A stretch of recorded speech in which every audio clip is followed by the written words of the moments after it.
Today, we are going to talk about a very serious issue in the church.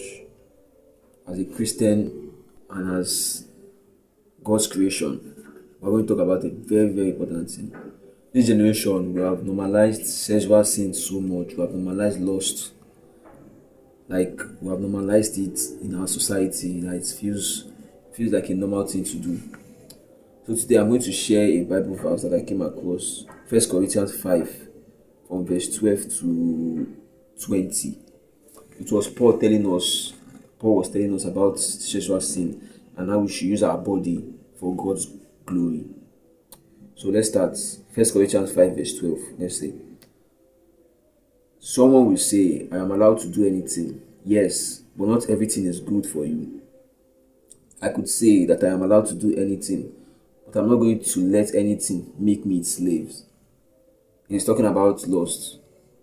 When something becomes so normalized, it becomes a master over you and becomes a stronghold over you, makes you a slave. But Paul is saying that you can do anything, but not everything is good for you.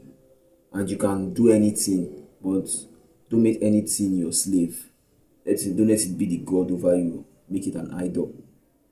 So let's go on. He said in verse 13, he said, someone else will say food is for the stomach and the stomach is for food. Yes, but God will not put an end to both. The body is not used for sexual immorality, but to serve the Lord, and the Lord provides for the body. God raised the Lord from dead, and He will also raise us by His power.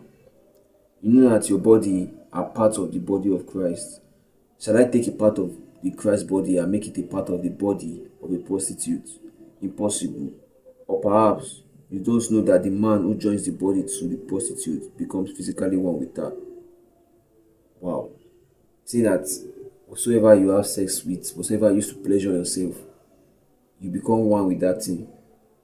If it's so, what Paul was saying is that when whatever you have sexual intercourse with, whatever you used to pleasure yourself, sexual immorality, you become one with that thing. So the scripture says quietly, plainly, the two will become one body. But he who joins himself to the Lord becomes spirit with him also. Verse 18 says, avoid immorality. Any other sin a man commits does not affect his body. But the man who is guilty of sexual immorality sins against his own body. All other sin, lying, stealing, whatsoever, pride, this, that, whatsoever sin is not against the body except sexual immorality. Sexual immorality, you are pleasuring yourself immorally. So it's against the body, and your body is for the glory of God. It's not for self-pleasure.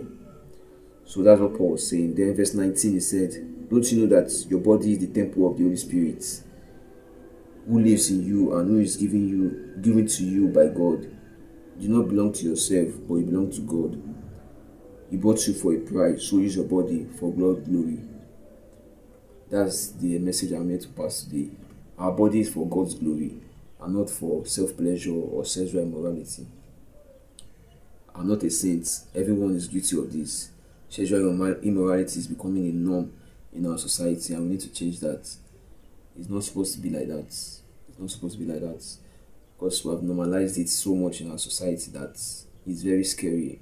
Who knows what the future holds? But as Christians, we need to set an example to the rest of the society. If you see any sexual immorality, flee away from it, run away, flee, and glorify God with your body. That's our first mission on earth, to glorify God in everything we do. So our body is God's temple. Keep it holy, keep it healthy. Instead of doing sexually immoral stuff, fill it with spiritual things, fill it with physical things, working out, this and that, or read the Bible. That's the message I'm meant to pass today. So flee from sexual immorality. Flee from it. Thank you.